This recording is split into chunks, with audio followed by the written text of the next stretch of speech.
미국 국방부가 발칵 뒤집혔습니다. 에이펙 회의 전 트럼프 대통령의 전격 결단, 한국 핵 잠수함 승인 소식에 전 세계는 충격에 빠졌습니다. 하지만 이건 돌발 행동이 아니었습니다. 이미 예견된 일이었다고 말하는 미 전직 사령관의 충격적인 고백, 지금 시작합니다. 그날 아침 전 세계 신문 일면이 같은 헤드라인을 달았습니다. 트럼프, 한국 핵 추진 잠수함 승인. 제 전화기는 미친 듯이 울렸죠.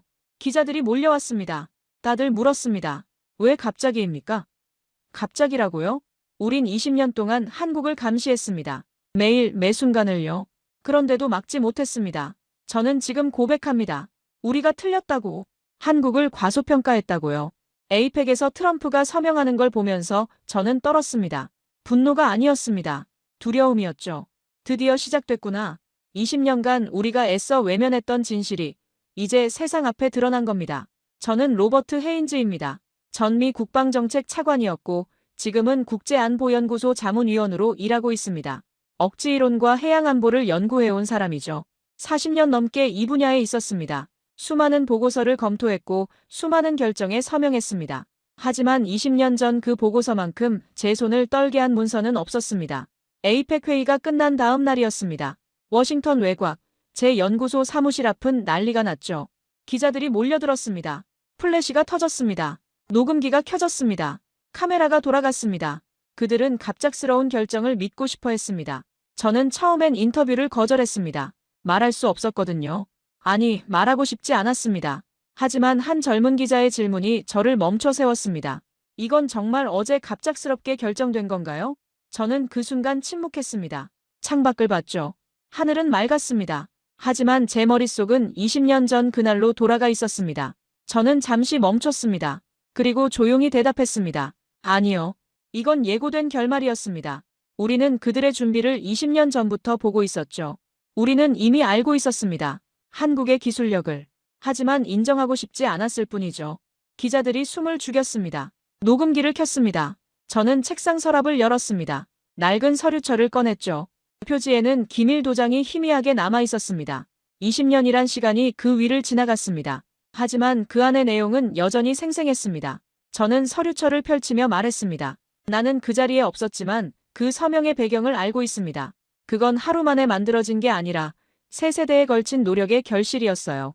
어제의 뉴스는 20년의 결실이었습니다. 대통령의 서명은 하루 만에 만들어지지 않습니다. 첫 페이지의 제목이 보였습니다. 핵없는 억지력, 한국 모델. 말도 안 되는 제목이었습니다. 당시만 해도 말이죠. 핵 없이 억지력이라니 누가 믿겠습니까? 하지만 그 보고서는 우리의 오만을 산산조각 냈습니다. 제 눈빛이 옛 기억으로 흐려졌습니다. 20년 전 그날이 떠올랐죠. 국방정책위원회 비공개 회의실이었습니다. 한국의 해양전력 기술 보고서가 제출됐습니다. 회의실 공기는 냉소로 가득했죠. 다들 비웃었습니다. 핵 없이 억지력이라니 학술용어에 불과하다고들 했습니다.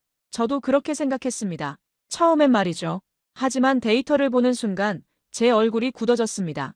자망 지속시간 데이터가 나왔습니다. 소음 억제율이 나왔습니다. 정밀 조선 공정 데이터가 나왔습니다. 숫자들이 제 눈앞에 펼쳐졌죠. 이건 이론이 아니었습니다. 현실이었습니다. 그들은 이미 핵 추진 시스템의 절반을 완성한 상태였습니다. 페이지를 넘길수록 충격이 커졌습니다.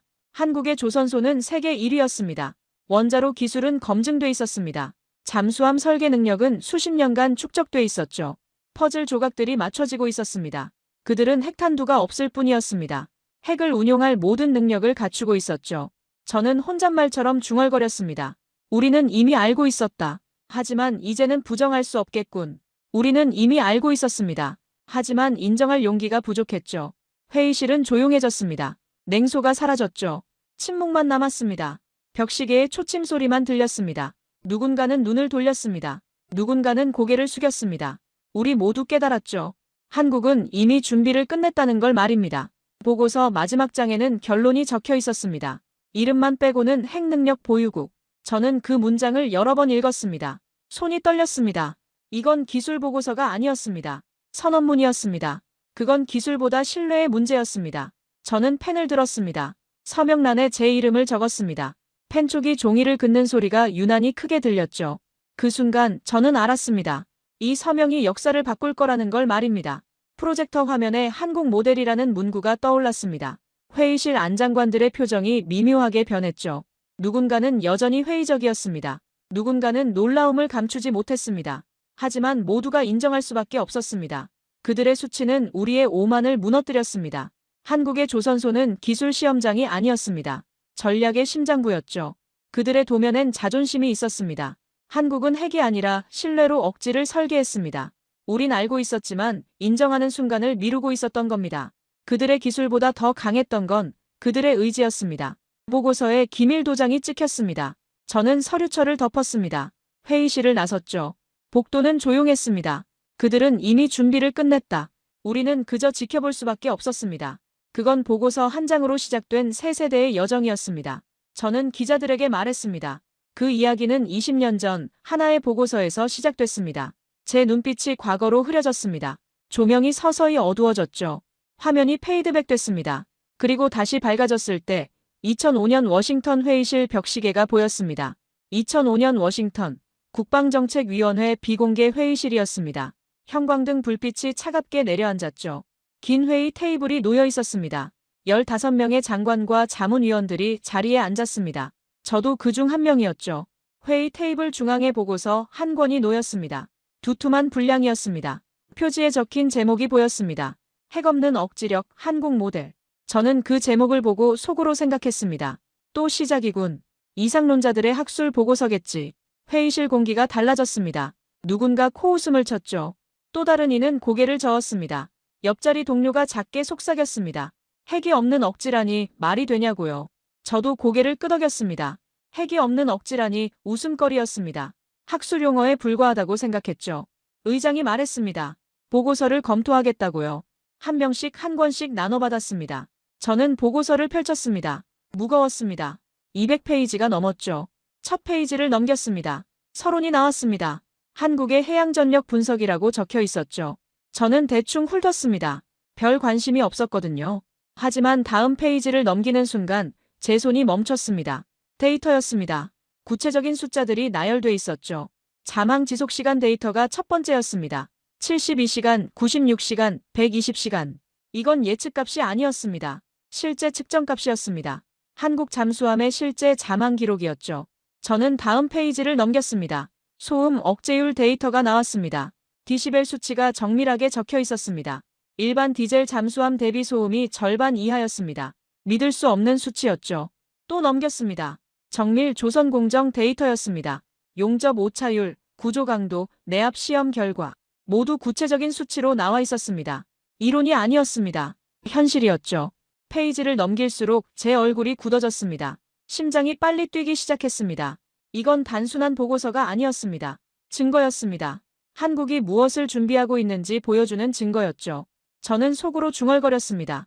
그들은 이미 핵 추진 시스템의 절반을 완성했군. 제 손이 떨렸습니다. 보고서를 놓을 수 없었습니다. 다음 섹션을 펼쳤습니다. 한국의 조선 기술 분석이었습니다. 한국 조선소는 세계 1위였습니다. 이미 알고 있던 사실이었죠.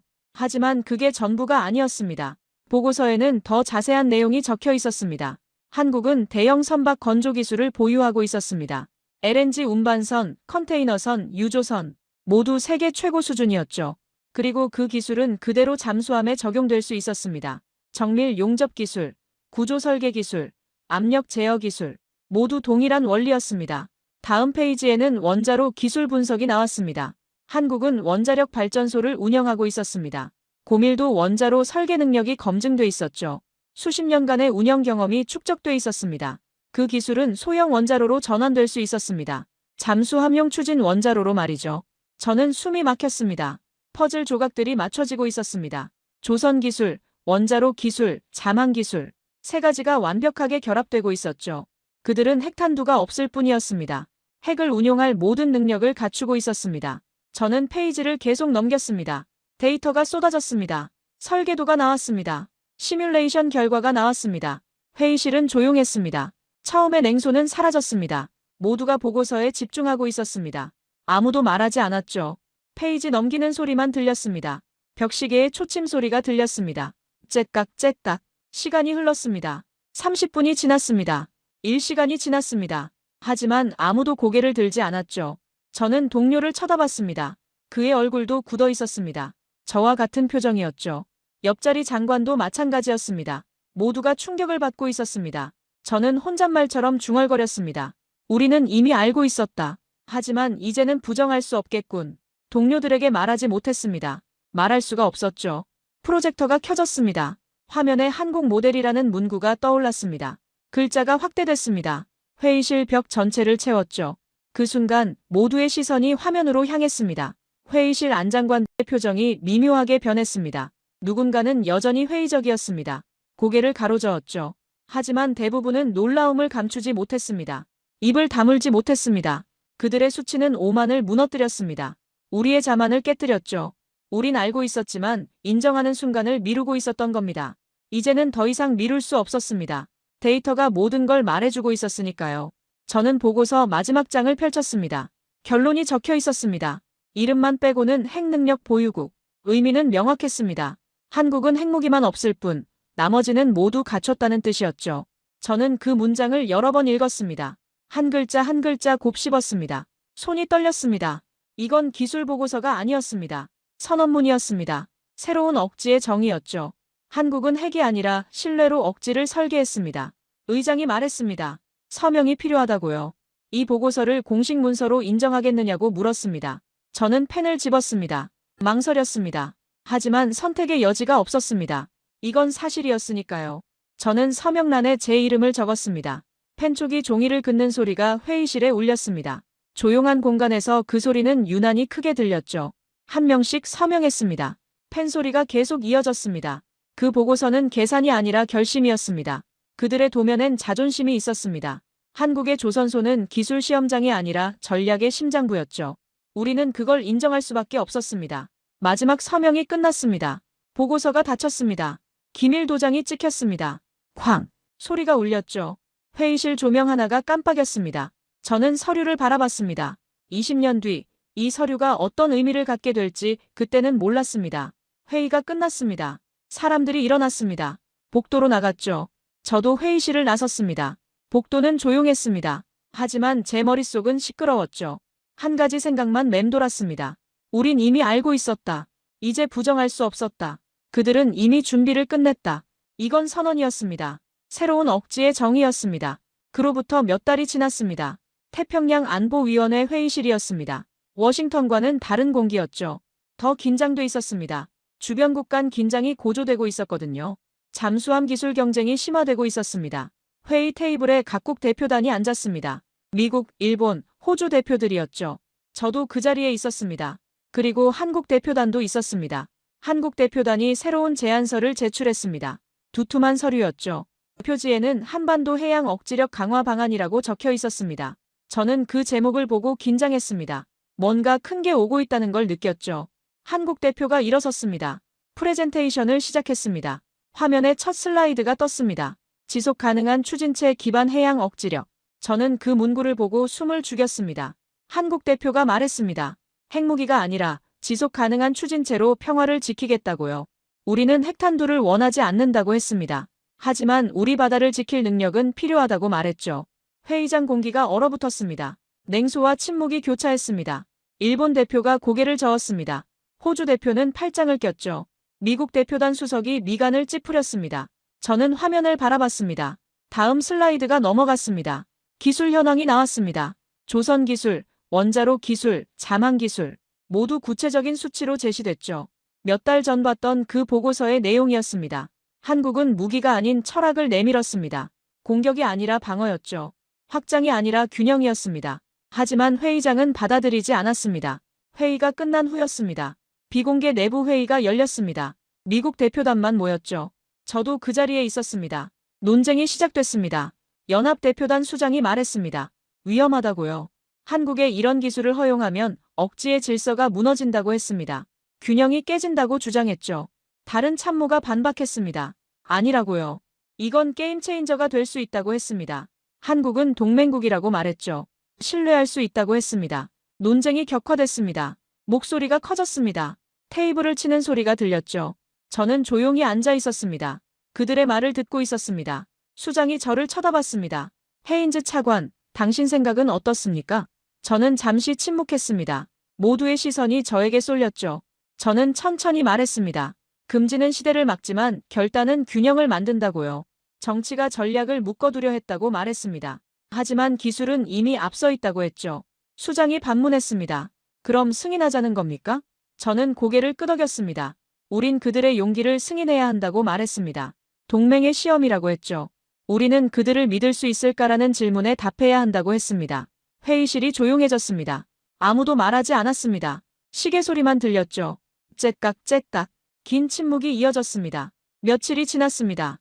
정책 보고서가 작성됐습니다. 제목은 한반도 전략적 자율성 제안이었습니다.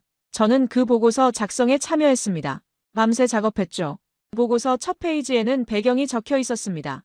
한국의 제안은 기술이 아니라 철학이라고 썼습니다. 우린 금지로 세상을 막으려 했고 그들은 결단으로 세상을 움직였다고 적었죠. 중간 부분에는 기술 분석이 들어갔습니다. 한국의 조선 능력, 원자로 기술, 자막 능력 모두 검증됐다고 명시했습니다. 위험 요소가 아니라 기회 요소라고 평가했죠. 보고서 마지막 장에는 결론이 있었습니다. 저는 그 부분을 직접 썼습니다. 억지는 탄두보다 지속력에서 비롯된다고 적었습니다. 한국의 제안은 정책이 아니라 선언문이라고 썼죠. 저는 펜을 들었습니다. 서명란에 제 이름을 적었습니다. 그날의 서명이 훗날 역사의 균형을 바꿨다는 걸 그때는 몰랐습니다. 보고서가 상부에 제출됐습니다. 며칠 후 답변이 왔습니다. 조건부 승인이었죠. 공식 발표는 미뤄졌습니다. 하지만 내부 자문서 형태로 비공식 협력안이 통과됐습니다. 저는 그 문서를 받아들고 생각했습니다. 이건 실험이 아니라 약속이라고요. 동맹의 시험이라고요. 회의실 벽에는 세계 해역 지도가 걸려 있었습니다. 태평양이 크게 표시돼 있었죠. 한반도가 보였습니다. 작은 점이었습니다. 하지만 그 점이 이제 다르게 보였습니다. 전략의 중심이 될 수 있는 점이었죠. 프로젝터의 전략적 자율성이라는 문구가 비쳤습니다. 저는 그 문구를 오래 바라봤습니다. 한국의 제안은 기술이 아니라 철학이었습니다. 우린 금지로 세상을 막으려 했고 그들은 결단으로 세상을 움직였습니다. 서류에 도장이 찍히는 순간이 왔습니다. 승인됨. 그 글자가 보였습니다. 묘한 정적이 흘렀죠. 저는 숨을 깊이 들이쉬었습니다. 자문위원 한 명이 독백처럼 말했습니다. 정치가 망설일 때 기술은 이미 앞서 있었다고요. 저는 고개를 끄덕였습니다. 그 말이 맞았습니다. 저는 회의실을 나섰습니다. 복도를 걸었습니다. 창밖으로 워싱턴의 하늘이 보였죠. 구름이 흘러가고 있었습니다. 저는 생각했습니다. 오늘 무언가가 시작됐다고요. 균형이 바뀌기 시작했다고요. 그날 밤 저는 집으로 돌아왔습니다. 책상에 앉았습니다. 일기를 썼죠. 오늘 우리는 결단을 내렸다고 적었습니다. 한국을 믿기로 했다고 썼습니다. 이게 옳은 선택일지 모르겠다고 적었습니다. 하지만 다른 선택지는 없었다고 마무리했죠. 그 보고서는 정책이 아니라 선언문이었습니다. 그날의 서명이 훗날 역사의 균형을 바꿨습니다. 사장. 승인 직후였습니다. 워싱턴으로 돌아왔습니다. 제 사무실에 앉았죠. 하지만 편하지 않았습니다. 뭔가 잘못될 것 같은 예감이 들었거든요. 그리고 정말로 시작됐습니다. 정치권 반발이었습니다. 먼저 상원군사위원회였습니다. 긴급 청문회가 소집됐죠. 저는 그 자리에 불려갔습니다. 의원들이 앉아 있었습니다. 표정이 좋지 않았죠. 한 의원이 일어섰습니다. 목소리를 높였습니다. 한국의 기술을 허용하면 억지의 질서가 무너진다고 주장했죠. 이건 위험한 선례라고 했습니다. 다른 나라들도 요구할 거라고 말했습니다. 또 다른 의원이 가세했습니다. 새로운 군비 경쟁의 불씨라고 비난했죠. 우리가 판도라의 상자를 연 거라고 했습니다. 통제할 수 없게 될 거라고 경고했습니다. 언론도 움직였습니다. 다음 날 아침 신문 일면에 헤드라인이 떴습니다. 새로운 군비 경쟁의 그림자. 저는 그 기사를 읽었습니다. 제 이름이 거론됐죠. 무책임한 결정을 주도한 인물이라고 적혀 있었습니다. 방송도 다뤘습니다.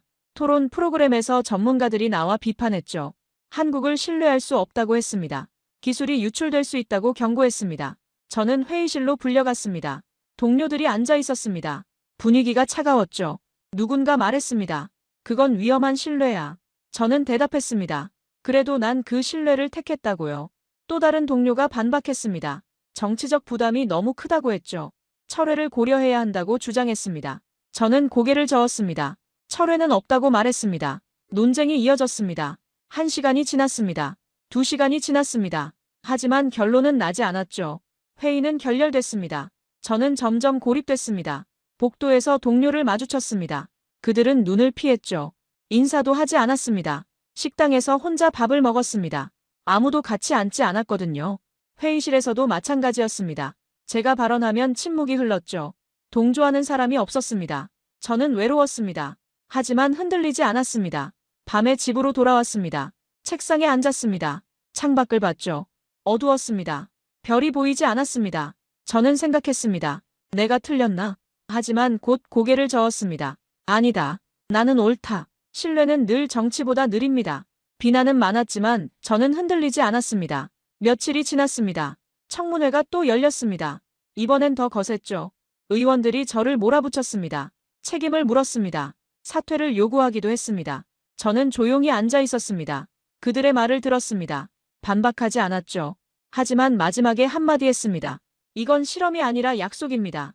동맹의 약속이죠. 우리는 한국을 믿기로 했습니다. 그 결정을 번복할 수 없습니다. 회의장이 술렁였습니다. 의원들이 웅성거렸죠. 의장이 망치를 두드렸습니다. 조용히 하라고 했습니다. 청문회가 끝났습니다. 저는 회의장을 나섰습니다. 기자들이 몰려들었죠. 질문을 쏟아냈습니다. 저는 대답하지 않았습니다. 그냥 지나갔습니다. 차를 타고 사무실로 돌아왔습니다. 책상에 앉았습니다. 서류가 쌓여 있었죠.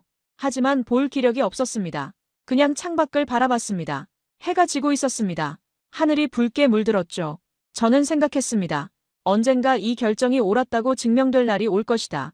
그때까지 견뎌야 한다. 며칠 후 비공개 회의가 열렸습니다. 국방부 고위 관계자들만 모였죠. 저도 그 자리에 있었습니다.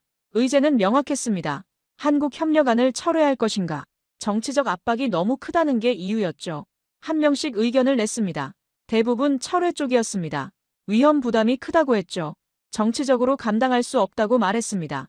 제 차례가 왔습니다. 저는 일어섰습니다. 천천히 말했습니다. 우린 기술이 아니라 의지를 시험하고 있습니다. 한국의 의지를요. 그들은 준비됐습니다. 우리가 준비되지 않은 겁니다. 신뢰할 용기가 부족한 거죠. 모두가 반대했지만 그들은 이미 길을 열고 있었습니다. 우리가 막는다고 막아지는 게 아닙니다. 이미 시작됐어요. 회의실이 조용해졌습니다. 아무도 말하지 않았습니다. 의장이 말했습니다. 표결하겠다고요. 손이 올라갔습니다. 철회 찬성. 5명이었습니다. 반대 3명이었습니다. 저를 포함해서요. 결과가 나왔습니다.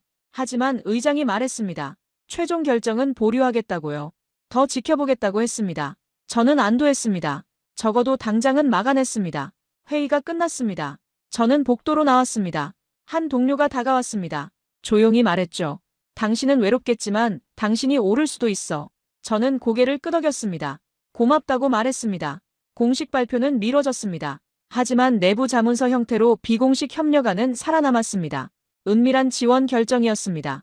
겉으로는 없는 것처럼 속으로는 진행되는 거죠. 저는 그걸로 충분하다고 생각했습니다. 이건 실험이 아니라 약속이었습니다. 동맹의 시험이었죠. 우리는 그들을 믿을 수 있을까?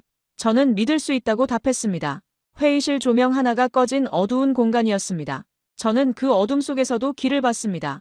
언론 헤드라인은 새로운 군비 경쟁의 그림자라고 적었지만 저는 새로운 균형의 시작이라고 믿었습니다. 제 손에는 서명 도장 자국이 남아 있었습니다. 그건 위험한 신뢰야. 누군가의 말이 귓가에 맴돌았습니다. 하지만 저는 그 뒤에 조용히 말했습니다. 그래도 난 그 신뢰를 택했다. 침묵이 이어졌습니다.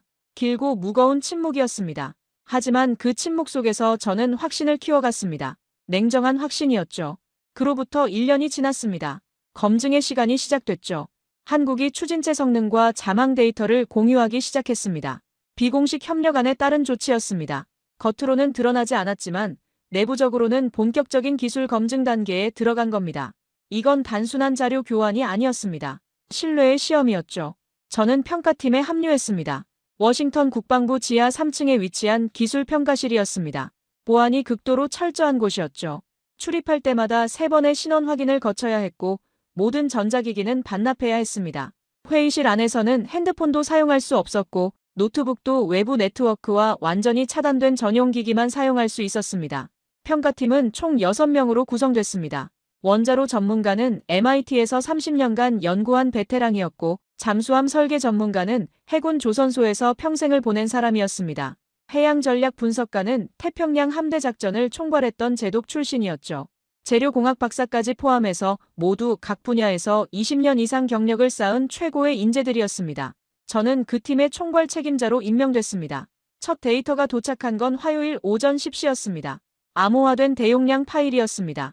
용량만 해도 15GB에 달했죠. 우리는 즉시 회의실에 모였습니다. 보안 프로토콜에 따라 파일을 복호화하는 데만 20분이 걸렸습니다. 컴퓨터 화면에 복호화된 데이터가 하나씩 떠오르기 시작했죠. 모두가 숨을 죽이고 스크린을 바라봤습니다. 첫 번째는 추진체 출력 데이터였습니다.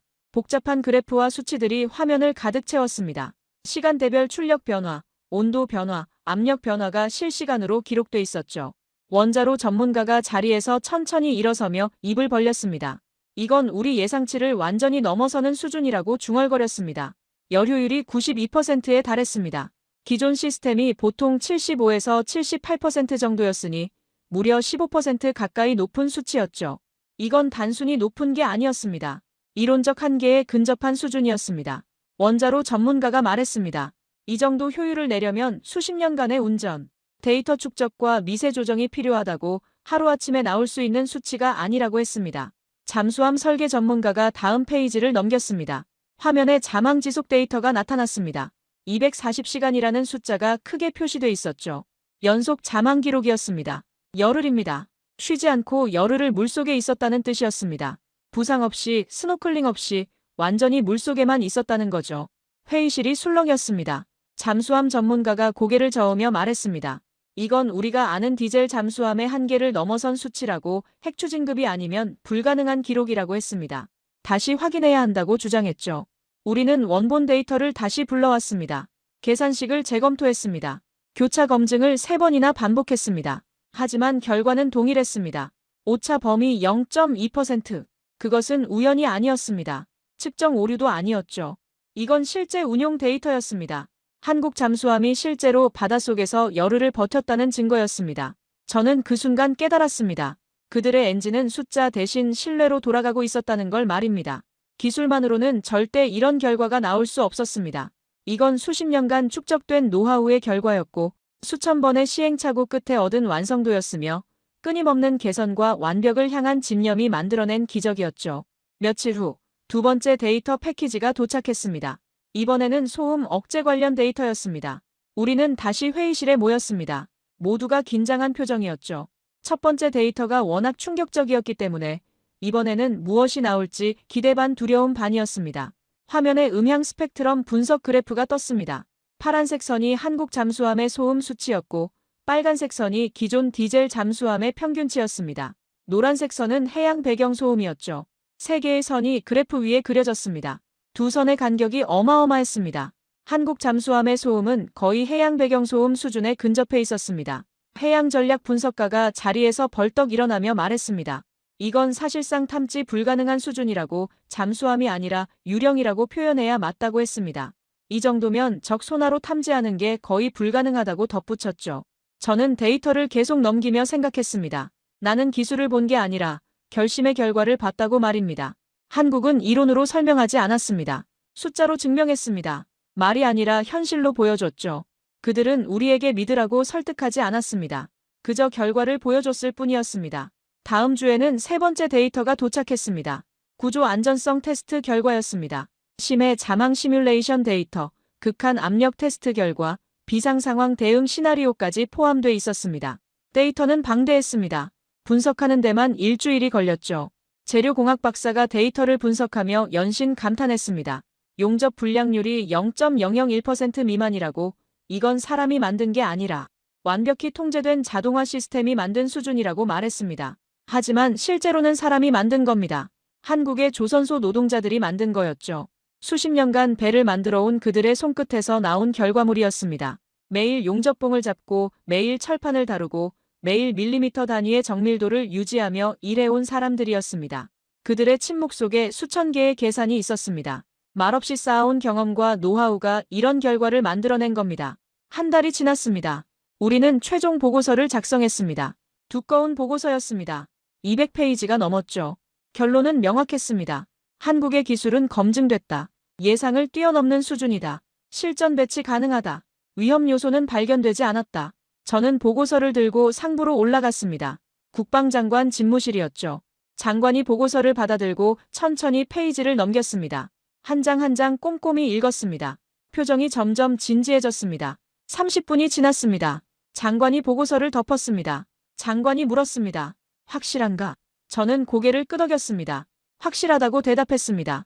이제 증명은 끝났다고 남은 건 결단뿐이라고 말했습니다. 숫자가 아니라 의지가 억지가 된다고 덧붙였죠. 장관이 창밖을 바라봤습니다. 한참을 말이 없었습니다. 그러다 천천히 고개를 돌렸습니다. 알겠다고 상부에 보고하겠다고 말했습니다. 그렇게 회의가 끝났습니다. 몇 개월 후 긴장이 다시 찾아왔습니다.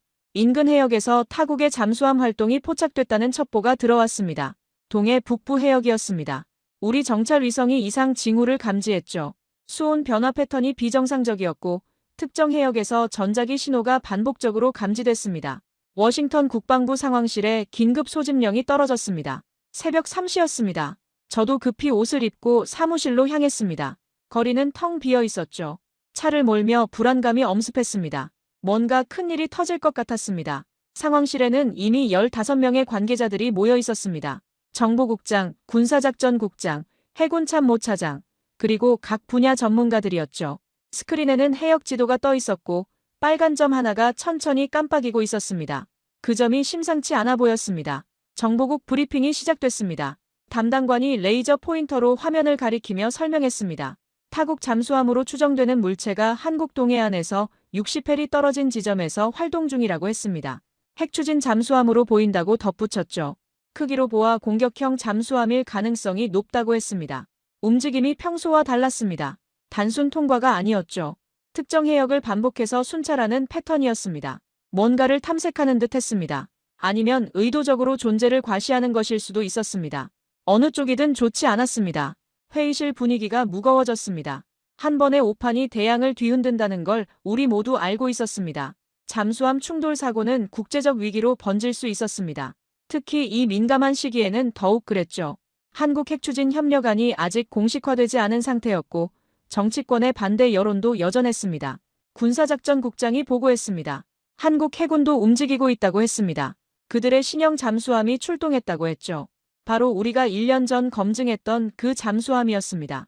저는 긴장했습니다. 첫 실전 투입이었거든요. 데이터로 본 것과 실제 작전은 다른 문제였습니다. 며칠이 지났습니다. 상황은 계속됐습니다. 타국 잠수함은 여전히 그 해역에 머물러 있었습니다. 한국 잠수함도 추적 중이었습니다. 우리는 매일 아침 상황실에 모여 브리핑을 받았습니다. 밤에도 두세 번씩 급보가 날아왔죠. 잠을 제대로 잘 수 없었습니다. 긴장이 계속 고조됐습니다. 그러던 중 워싱턴에서 회의가 소집됐습니다. 국방정책위원회 긴급회의였습니다. 의제는 명확했습니다.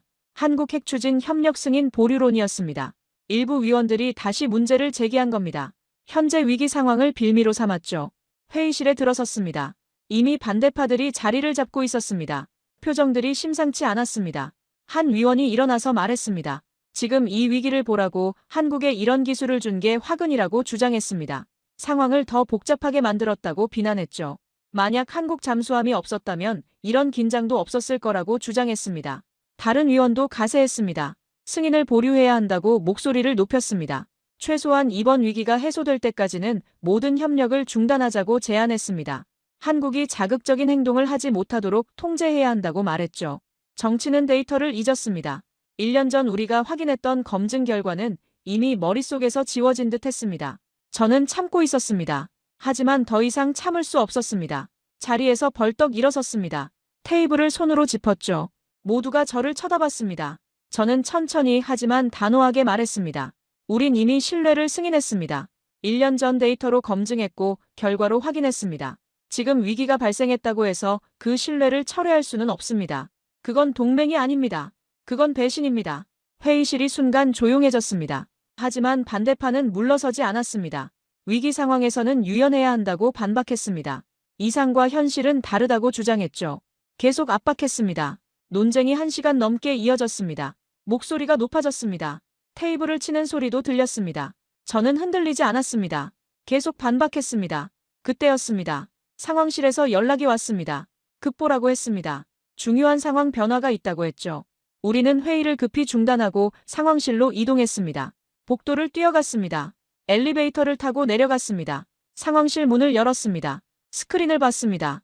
해역 지도가 떠 있었고 이번에는 두 개의 점이 보였습니다. 하나는 빨간색, 하나는 파란색이었습니다. 두 점이 매우 가까이 있었습니다. 정보국 요원이 급히 설명했습니다. 타국 잠수함이 한국영해 경계선 근처까지 접근했다고 했습니다. 한국 잠수함은 그 뒤를 바짝 추적하고 있었습니다. 거리는 불과 5km였습니다. 잠수함 전투에서 이 거리는 거의 접촉 거리였죠. 일촉즉발의 상황이었습니다. 우리는 숨을 죽였습니다. 스크린을 응시했습니다. 두 점이 천천히 움직이고 있었습니다. 충돌할 것만 같았습니다. 누군가 중얼거렸습니다. 전쟁이 날 수도 있다고요. 또 다른 누군가는 신에게 기도했습니다. 하지만 한국 잠수함은 공격하지 않았습니다. 침묵을 유지했습니다. 그저 추적만 했습니다. 압박했지만 도발하지 않았습니다. 존재를 알렸지만 위협하지 않았습니다. 완벽한 거리를 유지하며 따라갔습니다. 그들의 침묵이 전장을 진정시켰습니다. 시간이 흘렀습니다. 1시간, 2시간, 3시간. 상황실에 있던 우리는 자리를 뜰 수 없었습니다. 커피를 마시며 화면만 바라봤습니다. 긴장이 계속됐죠. 타국 잠수함이 움직이기 시작했습니다. 천천히 방향을 틀었습니다. 영해 경계선에서 조금씩 멀어졌죠. 한국 잠수함은 여전히 추적했습니다. 하지만 압박은 줄였습니다. 거리를 조금씩 벌렸죠. 완전히 이탈할 때까지 끝까지 따라갔습니다. 절대 놓치지 않았지만 절대 자극하지도 않았습니다.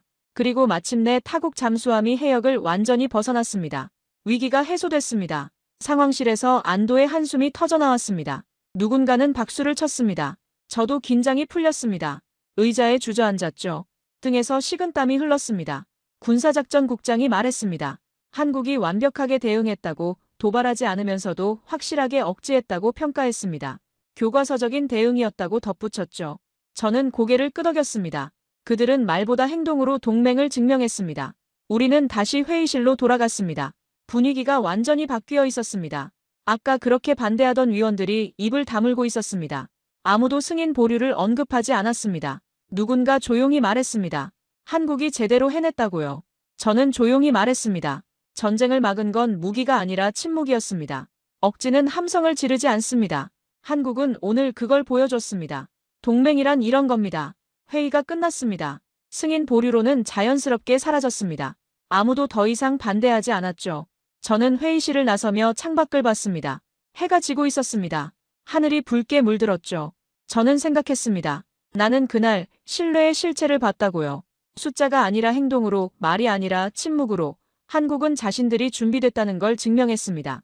동맹이란 위기 속에서 시험받는다는 걸 그날 깨달았습니다. 위기가 끝난 후 일주일이 지났습니다. 비공개 평가 회의가 소집됐습니다. 국방부 회의실이었죠. 참석자는 엄선됐습니다. 국방장관, 합참의장, 정보국장, 그리고 저를 포함한 핵심 자문위원 6명이었습니다. 회의 주제는 명확했습니다. 한국의 대응을 평가하고 향후 방향을 결정하는 것이었습니다. 회의실 분위기는 이전과 완전히 달랐습니다. 몇 달 전만 해도 회의적이고 냉소적이었던 사람들이 이제는 진지하고 집중된 표정이었습니다.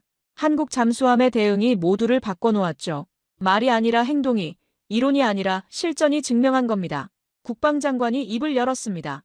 이번 위기에서 한국이 보여준 대응을 어떻게 평가하느냐고 물었습니다.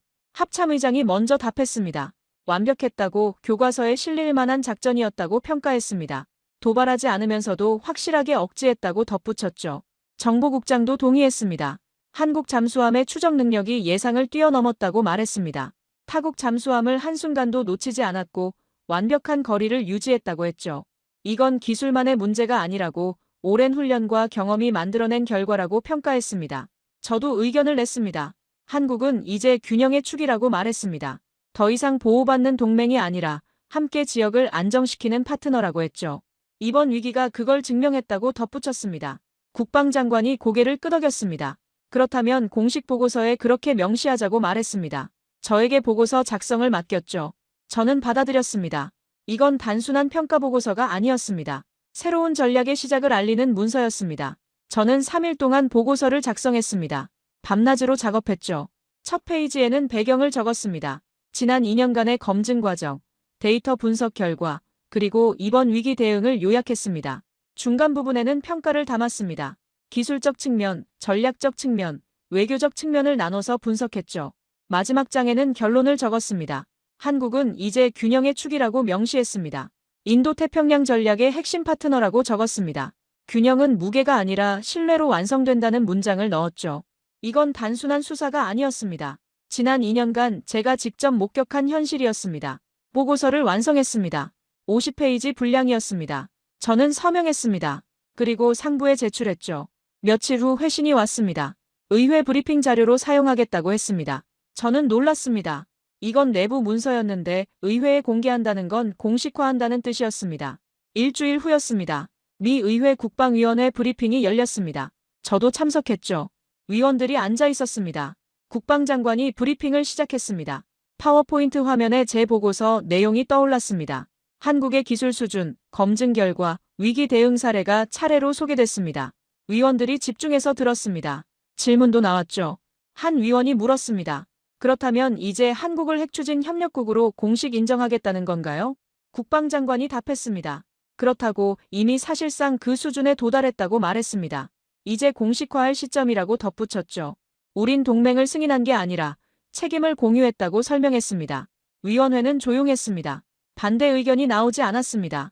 몇 달 전만 해도 격렬하게 반대하던 사람들이 이제는 침묵했죠. 이번 위기가 모든 걸 바꿔놓았습니다. 현실이 논쟁을 끝낸 겁니다. 브리핑이 끝났습니다. 위원장이 말했습니다.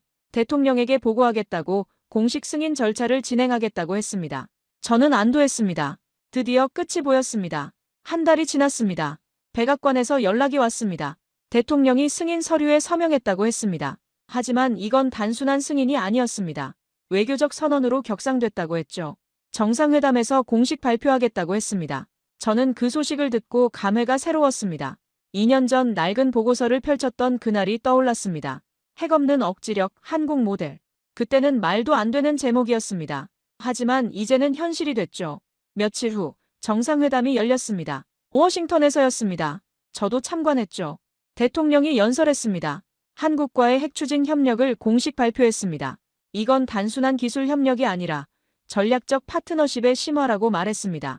그날 세계의 지도에 새로운 선이 그어졌습니다. 인도태평양의 중심은 좌표가 아니라 신뢰의 축으로 이동했습니다. 한국은 더 이상 변방이 아니었습니다. 균형의 중심이었죠. 저는 회의장 뒤편에 서서 그 장면을 지켜봤습니다. 가슴이 뜨거워졌습니다. 지난 2년간의 논쟁, 고립, 압박이 떠올랐죠. 하지만 결국 해냈습니다. 신뢰가 승리한 겁니다.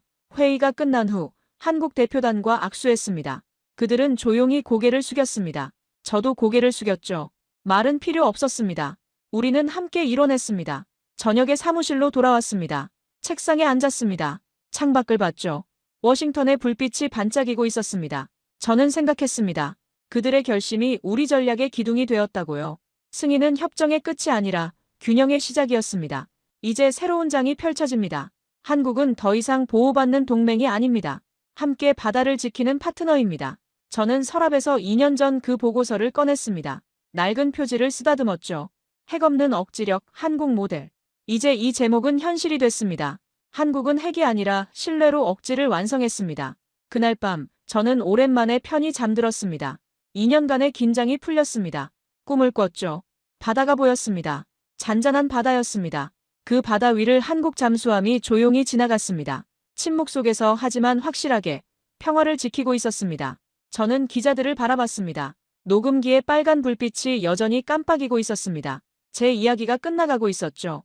20년 전부터 시작된 긴 여정이 어제 에이펙에서 트럼프의 서명으로 마침표를 찍었습니다. 하지만 이건 끝이 아니었습니다. 새로운 시작이었죠.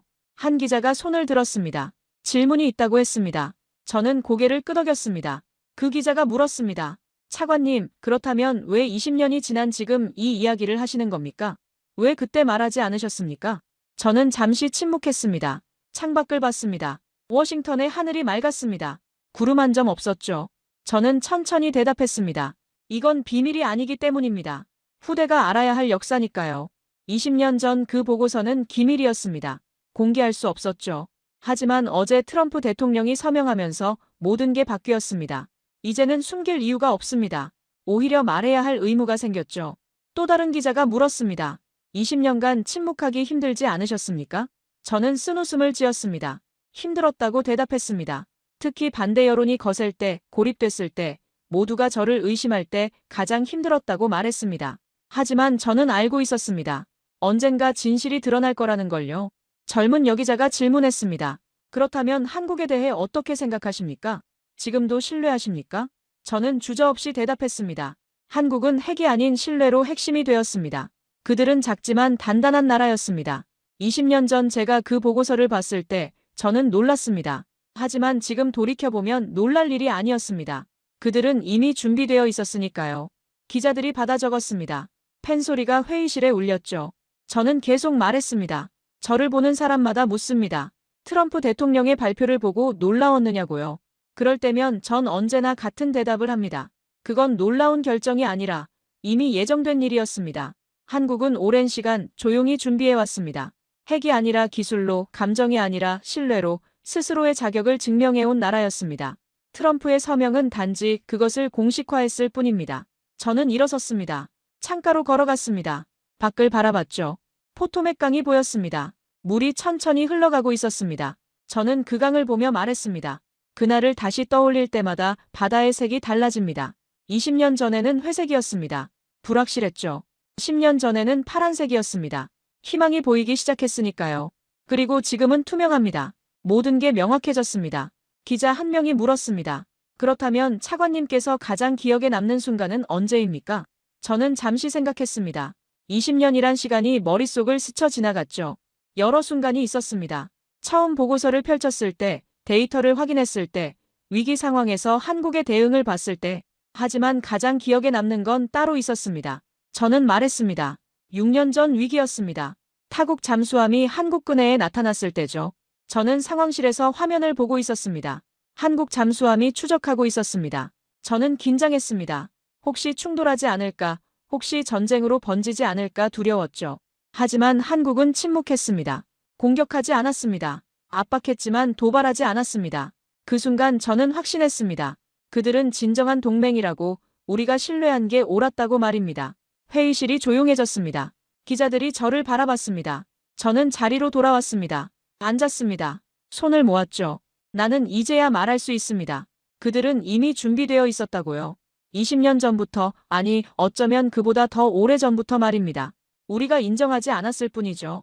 한 기자가 마지막 질문을 했습니다. 앞으로 한국은 어떻게 될까요? 저는 미소 지었습니다. 한국은 이미 증명했습니다. 기술로, 신뢰로, 행동으로 말입니다. 앞으로도 그럴 겁니다. 그들은 말보다 행동하는 나라니까요. 이제 인도태평양의 균형은 한국 없이는 설명할 수 없습니다. 그날 에이펙의 서명은 한 나라의 승인이 아니라 한 세대의 약속이었습니다. 핵이 세상을 바꾼 게 아니라 신뢰가 세상을 바꿨습니다. 역사는 종이 위가 아니라 결심 속에 기록됩니다. 인터뷰가 끝났습니다. 기자들이 일어났습니다. 악수했습니다. 저는 그들을 배웅했죠. 문을 닫았습니다. 혼자 남았습니다. 저는 다시 창가로 갔습니다. 포토맥 강을 바라봤습니다. 해가 지고 있었죠. 하늘이 붉게 물들었습니다. 아름다웠습니다. 저는 생각했습니다. 제 인생에서 가장 의미 있는 일이 무엇이었을까? 수많은 보고서를 검토했고, 수많은 회의에 참석했고, 수많은 결정에 서명했습니다. 하지만 그중 가장 의미 있는 건 20년 전 그 보고서였습니다. 핵 없는 억지력, 한국 모델. 그때는 말도 안 되는 제목이었습니다. 하지만 지금은 현실입니다. 한국은 증명했습니다. 핵이 없어도 작은 나라라도 신뢰만 있으면 세상을 바꿀 수 있다는 걸 말입니다. 저는 책상으로 돌아왔습니다. 서랍을 열었습니다. 20년 전 그 보고서가 거기 있었습니다. 저는 표지를 쓰다듬었습니다. 낡았지만 소중했습니다. 그날 저는 확신했습니다. 한국의 바다는 이미 핵보다 강한 억지를 품고 있었다고요. 해가 완전히 졌습니다. 어둠이 내렸습니다. 하지만 저는 두렵지 않았습니다. 한국이 바다를 지키고 있었으니까요. 침묵 속에서 하지만 확실하게 말입니다. 저는 불을 껐습니다. 사무실을 나섰습니다. 복도를 걸었습니다. 엘리베이터를 탔습니다. 건물을 나왔습니다. 밤 공기가 차가웠습니다. 저는 하늘을 봤습니다. 별이 반짝이고 있었습니다. 아름다웠습니다. 저는 집으로 향했습니다. 차를 몰며 생각했습니다. 20년이란 시간이 흘렀습니다. 많은 것이 바뀌었습니다. 하지만 변하지 않은 것도 있었습니다. 신뢰였습니다. 한국에 대한 신뢰, 동맹에 대한 신뢰, 미래에 대한 신뢰였죠. 집에 도착했습니다. 뉴스가 나왔습니다. 에이펙 회의 소식이었죠. 트럼프가 웃으며 서명하는 장면이 반복됐습니다. 저는 그 장면을 보며 미소 지었습니다. 드디어 끝났습니다. 20년간의 여정이 막을 내렸습니다. 하지만 동시에 깨달았습니다. 이건 끝이 아니라 시작이라는 걸 말입니다. 한국은 이제 인도태평양의 중심축이 됐습니다. 작은 나라가, 자원도 없는 나라가 오직 기술과 의지만으로 세계의 균형을 바꿔놓았습니다. 저는 창밖을 바라봤습니다. 어둠 속에서도 별들이 반짝이고 있었습니다. 그 별빛처럼 한국도 조용히 빛나고 있었습니다. 소리 없이, 하지만 확실하게 말입니다. 푸른 바다가 떠올랐습니다. 태평양이, 동해가, 그 깊은 바다 아래서 한국 잠수함이 움직이고 있을 겁니다. 핵무기가 아니라 기술로, 위협이 아니라 신뢰로, 함성이 아니라 침묵으로 평화를 지키고 있을 겁니다. 이게 바로 한국이 만들어낸 기적이었습니다. 미국이 허락해서가 아니었습니다. 한국 스스로 자격을 증명했기에 가능한 일이었습니다. 우리는 단지 그 현실을 인정했을 뿐이었죠. 한국의 조선소 노동자들이, 원자로 기술자들이, 해군 장교들이, 그리고 결단을 내린 그들의 지도자들이 20년 넘게 쌓아올린 결과였습니다. 한국의 바다는 이미 핵보다 강한 힘을 품고 있었습니다.